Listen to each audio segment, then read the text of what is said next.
Yo de origen soy profesor de educación física y me dediqué mucho tiempo a la parte de entrenamiento físico de atletas que para Río Cuarto en ese momento eran alto rendimiento. Tuve la suerte de tener a competidores de un nivel internacional, campeones del mundo, que han ido a pelear por un título mundial de boxeo, personas que han jugado en los Pumas, jugadores de rugby. Bueno, he tenido la posibilidad de entrenar por ahí a la elite en un momento de acá de la ciudad, en deportes motores, deportes de combate. Y bueno, y la idea mía que surgió en el año 94-95 cuando fui a estudiar licenciatura de educación física que era orientada al alto rendimiento deportivo, era la de ver algo más de lo que eran las fibras musculares, la parte de resistencia, fuerza, potencia que nos enseñaban en esa carrera de muy buen nivel, a nivel docente y a nivel de contenidos. Y siempre el cuestionamiento mío era ese, ¿qué siente un atleta cuando está compitiendo? Y los doctores, profesores que estaban siempre dándonos sus conocimientos, insistían en que la parte volitiva o la parte motivacional no se veía afectada por circunstancias externas a ellos, de que un estadio gritándote en contra no modificaba tu rendimiento, que una, no sé, un problema familiar o la muerte de tu mascota, por decir algo básico, no podía afectar nunca tu rendimiento. Y siempre yo cuestionando y ellos respondiéndome que no había forma, que un velocista hace el mismo tiempo teniendo situaciones que le bajaran la motivación que si tuviéramos situaciones que le subieran la motivación. O sea, ese rendimiento era siempre el mismo. Hasta que tuve la suerte de que estar con esos monstruos, porque bueno, era el vicedirector del CENART en ese momento que nos daba clase, un médico, fisiólogo, para mi punto de vista muy bueno, muy formado. Se dio la situación del Mundial en que Argentina iba a buscar la copa, casi se podría decir que tenía todos los boletos de favorito, tenía la gran posibilidad de que te salir campeón del mundo, con Maradona, con Batistuta, Ruggeri, Redondo. Bueno, en ese momento eran los mejores jugadores del mundo puestos en una selección y encima jugando al fútbol. Jugaban bien, se amalgamaron como equipo, como grupo de personas, todo, y viajaron a Estados Unidos a buscar la copa casi. Era la situación, toda la prensa lo tomaba como favoritos, hasta que tuvieron ese fatídico día del doping positivo de Maradona. Y en el próximo partido siguiente a esa situación, como que se olvidaron todos de jugar al fútbol. O sea, Batistuta no estuvo Redondo, no se lo vio. Y en ese partido particularmente sobresalió un jugador que fue la figura, que fue su mejor partido en selecciones, que fue creo que el mejor partido de su vida que jugó, que fue Ortega. Y Ortega compartía habitación con Maradona, y en ese momento que yo supongo, nunca hablé con él, ni tuve la chance, pero algún día puedo llegar a tenerla, de preguntarle qué sintió él cuando se enteró que Maradona le había dado positivo y que quedaba fuera del Mundial. Yo me imagino, supongo por lo que observé después en ese partido, de que haber sido el día más feliz de su vida, de que es la única chance que tenía él de jugar en ese Mundial de Fútbol, y la tomó y fue el jugador más feliz dentro de una cancha ese día. Jugó muy bien y bueno, yo al otro día de ese partido estábamos cursando la licenciatura y tuve la chance de preguntarle a los cráneos de ese momento a nivel de esto, de la parte de alto rendimiento, que cómo me podían explicar eso, y ahí bueno, se quedaron sin argumentos, sin palabras, no pudieron decirme qué era lo que había pasado, que un equipo se había olvidado de jugar al fútbol, que rendimiento físico no se observó, al contrario, estaban todos cansados, fatigados, lentos. Y bueno, desde ese día empecé a leer, a buscar información de esto, de lo que era la parte motivacional para una persona que en este caso, habiéndole sacado su líder, podían bajar tanto así el rendimiento. Jugadores los mejores del mundo se olvidaron de correr, se olvidaron de jugar a la pelota, no pudieron desarrollar con sus posibilidades ese partido. Así que desde ese día empecé a estudiar, a leer, leía mucho de psicología, que era en ese momento lo único que podía acceder para más o menos explicar lo que había yo vivido en ese mundial. Y nada, eran todo sobre patologías, sobre problemas de comportamiento, nada sobre personas, entre comillas, normales que tenían ese tipo de situaciones. Así que bueno, más acá en el tiempo tuve la chance de conocer el coaching, que llegué a él no por una cuestión deportiva, sino más bien empresarial, ya que tengo yo un gimnasio y en ese momento era el director y tenía que darle herramientas a las personas que trabajaban ahí, a mis colaboradores, y entré en el mundo del coaching por una cuestión empresarial. Y ahí mismo me di cuenta que los equipos de trabajo o los equipos que buscan un rendimiento son todos lo mismo, todos iguales. O sea, ustedes acá dentro de la cooperativa hacen lo mismo que hace hoy, por ejemplo, estudiantes para llegar a cumplir un objetivo, lo mismo que hago yo en el gimnasio con la gente que trabaja, lo mismo que hace una familia para lograr objetivos personales. Así que me empezó a gustar mucho el tema de los equipos. Y con mi gran relación en el mundo deportivo, lógicamente que inmediatamente lo derivé hacia ese objetivo, hacia ese sector que es la parte deportiva. Y ahí, bueno, empecé también a contactarme con personas hasta que llegué a una persona que tiene una academia de formadores en coaching deportivo en España. Y hice una formación con él que duró aproximadamente 2 años. Y ahí me abrió el mundo deportivo, de poder acceder a jugadores, ya que mi gran limitante en ese momento era de no tener un título habilitante, de decir, yo no soy psicólogo, no tengo un título que me avale de ir a tocar esas fibras íntimas de un deportista legalmente o moralmente habilitado para hacerlo. Así que esta persona me dio todo el aval y aparte la certificación internacional para poder ejercer. Así que ahí es donde empecé mis entrenados físicos, empecé a tratarlos a partir de la parte más motivacional o cognitiva y bueno, y empecé a ver resultados que en un principio yo lo hacía así muy rústicamente, de hacerme muy hermano, muy conocido. O sea, yo era un chico, yo era el papá. Era un chico con una edad parecida a la mía y me hacía hermano de él. Vivía con él, comía con él, estaba todo el tiempo con esa persona que entrenaba y a partir de ahí le iba dando herramientas como para poder valerse desde el punto de vista físico en el momento de competir y también del punto de vista mental, de armar un equipo de trabajo con los papás, con muchos profes del gimnasio, gente del gimnasio, que nos hacíamos equipo, familia, e íbamos a las competencias a apoyar a esas personas. Y se veían los resultados, de que no bajó un montón el nivel de lesiones, bajaron un montón el nivel de distracciones, de falta de concentración por el equipo ese que se armaba. Hoy tengo herramientas para no involucrarme tanto, porque si no podía entrenar a 1, 2, 3 personas y no podía más, porque no me daba el tiempo. Y hoy con herramientas puedo ya manejar por ahí a una cierta cantidad de deportistas y poder llegar a objetivos. Ahora, ¿cómo es ese proceso, ¿no? de preparar a un deportista de alto rendimiento? Y en eso, una pregunta más. ¿Qué diferencia hay por ahí entre un deportista que compite de forma individual a alguien que después, con este proceso, tiene que estar integrado dentro de un equipo? Bien. ¿Cómo se labura eso? Bien, yo tengo la visión, digamos, la forma de trabajar de que no hay casi deportes individuales, si bien entra una sola persona a competir en el momento de lograr un rendimiento, un resultado, hay un equipo siempre por detrás, siempre, sea la familia, sea el entrenador, el nutricionista, el kinesiólogo, siempre hay un equipo que está trabajando y que a la cancha, si bien entra uno, un tenista o una persona que compite en un deporte individual, no hay deportes individuales. Yo considero eso.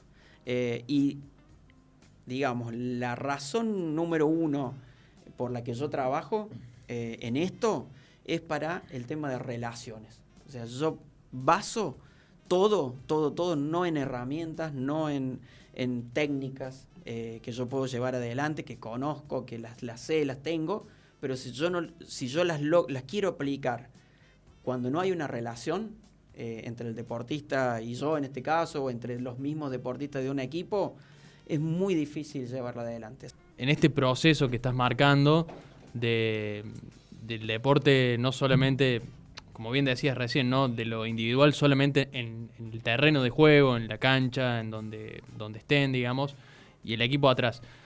¿Cuánto juega la cabeza también de esa persona, ¿no? Un poco con qué inquietudes llega ese deportista a este proceso. ¿Cuántos también vienen por algún problema que podamos decir, no sé, hay alguna traba en cuanto a lo deportivo que puede venir de lo motivacional? Y eso puede tener raíces en otro espectro totalmente distinto al juego, podríamos decir, que puede venir de este equipo que voy a decir, que puede ser la familia, el entorno. ¿Qué traen en la cabeza en ese momento, en el que llegan a vos? Bien, cuando llegan a mí, ya hay un camino allanadísimo, hay tiempo de trabajo. Si no, es muy difícil que una persona, y esto lo estoy viviendo con jugadores que estuvieron en un proceso anterior acá en Estudiantes y que yo hice ese tipo de relaciones, que estuve 3 años con ellos conviviendo en la diaria, pues yo estoy en todos los entrenamientos que se dan en el club, estoy presente. Sí o sí estoy, trato de estar, por ahí fortuitamente no puedo ir a un entrenamiento, a lo mejor en 5 meses. Pero por lo general estoy en la diaria todos los días, me ven la cara y forjo relaciones con ellos.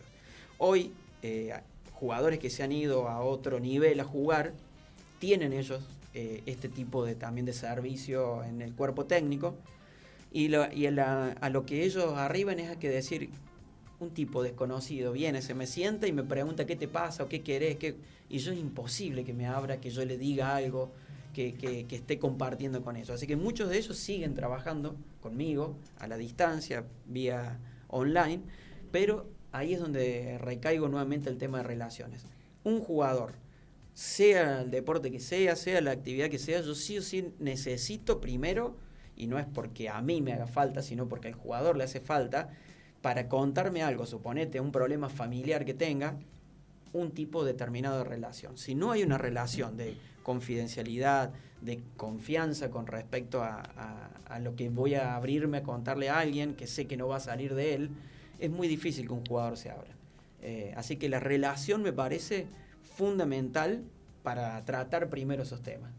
A nivel familiar sí influye, cualquier problema que tengan familiar influye.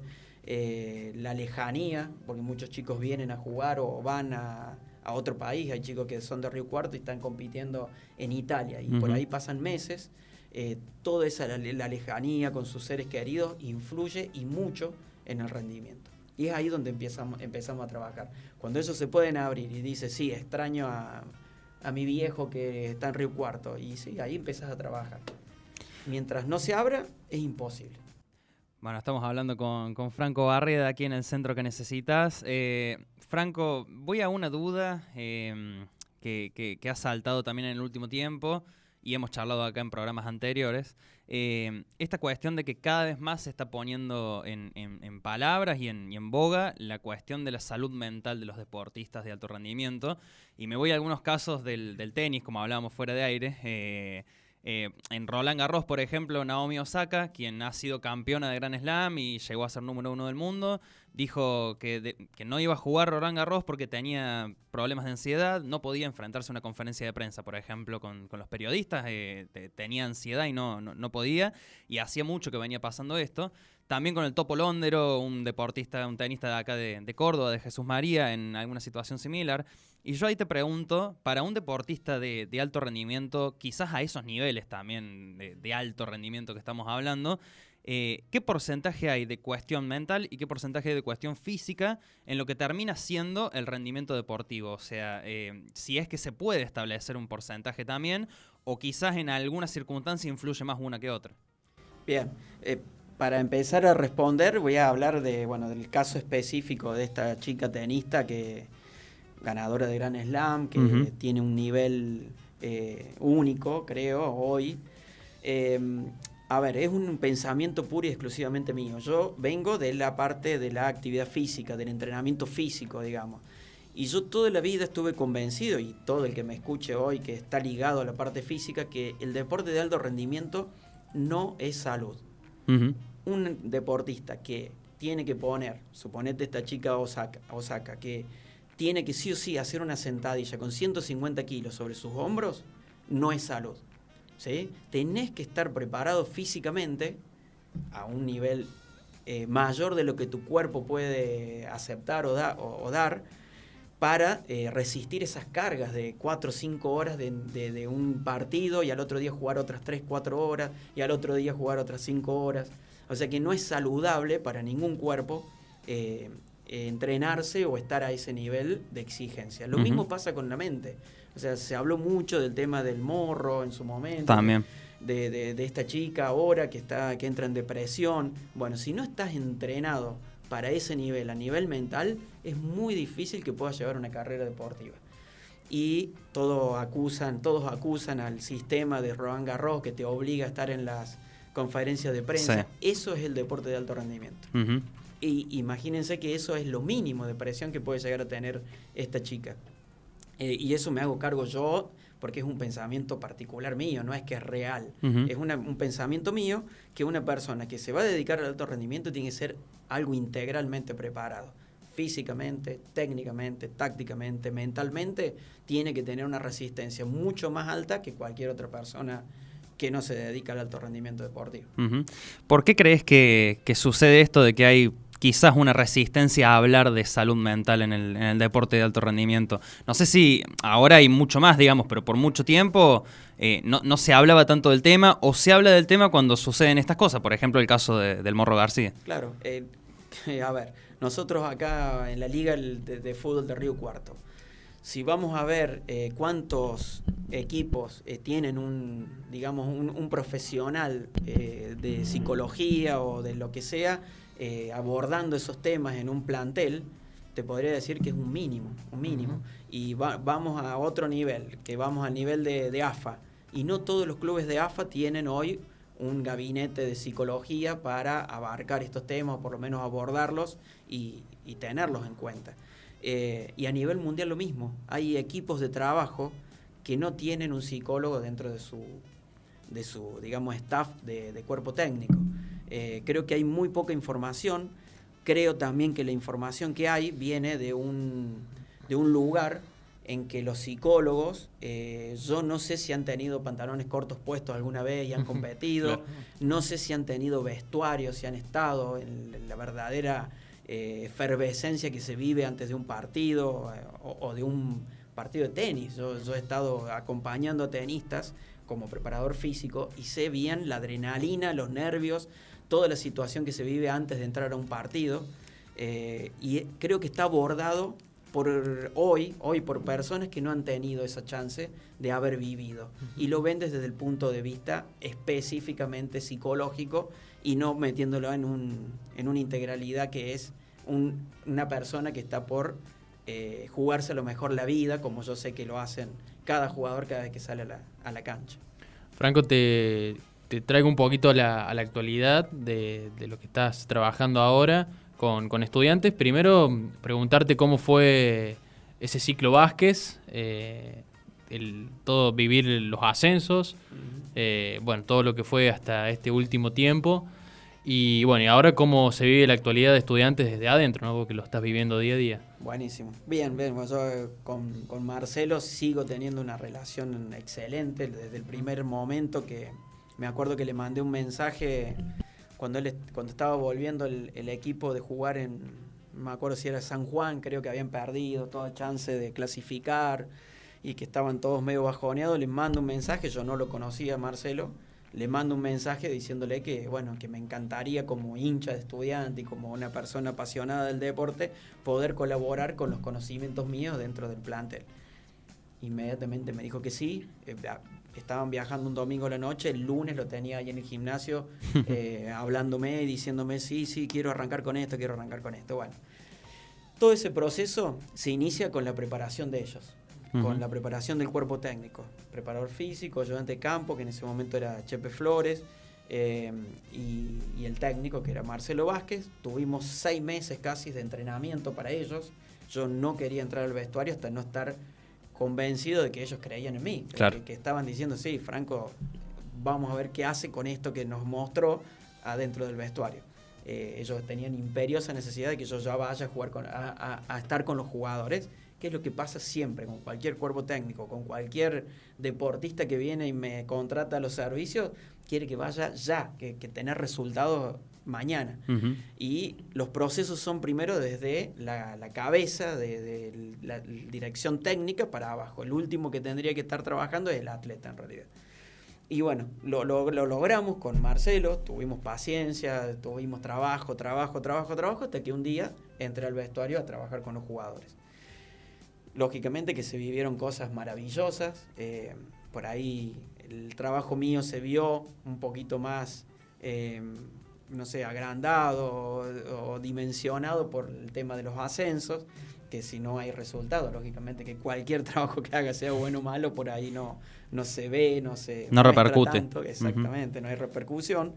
Y bueno, tuvimos la suerte de que sí, seguimos trabajando en este proceso ahora de volver a armar todo para un nivel más alto. Se volvió a trabajar también en el cuerpo técnico y en el plantel, lógicamente. El plantel estaba con muchos jugadores con mucha experiencia, que para mí fue algo que me ayudó un montón, muchísimo. Yo aprendí mucho más de ellos que ellos de mí. La gente con experiencia se hizo cargo de esto, de lo que yo hago. Los convencí primero a ellos y ellos me llevaron lo mío al vestuario. Así que alegría, fue todo alegría, más allá de no haber accedido a estas 2 finales. Fue, creo, para mí una experiencia única que capitalizo y que, bueno, estoy totalmente agradecido al club, a Marcelo Vázquez especialmente, y a todos los jugadores que me han abierto su corazón, porque es verdaderamente eso, abrir el corazón para contarme, digamos, la mierda de ellos. Uh-huh. Digamos, no es todo color de rosa, sino que toda la mugre me la compartían a diario adentro del vestuario o en comunicaciones privadas conmigo, y a partir de ahí es donde se puede trabajar. Si no aparece el barro, es imposible. Mientras todo va bien, es imposible trabajar en lo mío. Uh-huh.